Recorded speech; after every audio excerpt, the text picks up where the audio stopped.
can follow. Keheri-inĩ ga kĩgomano kĩnene kĩa ũrũmwe wa mabũrũri, President William Ruto nĩ atarĩirie makinya ma bata marĩa bũrũri wa Kenya ũkinyũkĩtie harĩ kũng'ethanĩra na mũrimũ wa HIV na AIDS. 95% of people know their HIV status in Kenya. 102% of those diagnosed are receiving treatment, and 97% of those on treatment have achieved viral suppression. Despite a 65% reduction in AIDS-related deaths since 2013, the incidence rate remained at 0.39% per 1,000 people in 2023, with the majority of new infections occurring among those under 34 years.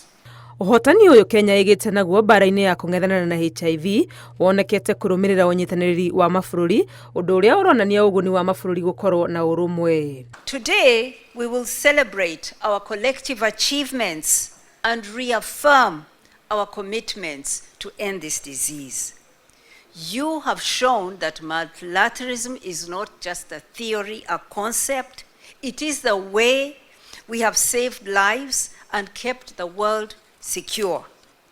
We celebrate nearly 31 million people who are already on treatment, and we commit to reaching the 9 million people not yet reached.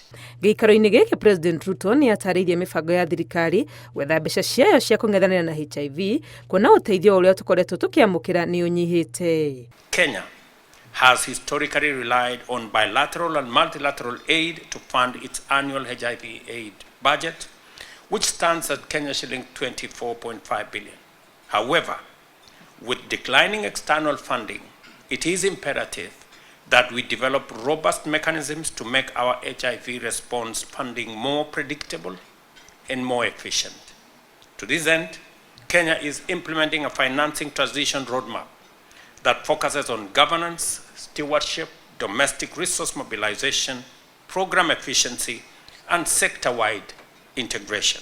Kwa ihinda rĩrĩ bũrũri wa Kenya nĩguo ũrĩ na ũikarĩri gĩtĩ wa bodi ya ũrũmwe wa mabũrũri ya kũrũmbũyania na maũndũ ma mũrimũ wa HIV. Ngĩribotera Ĩratoria TV, rĩtwa rĩakwa nĩ Wangui wa Mwangi.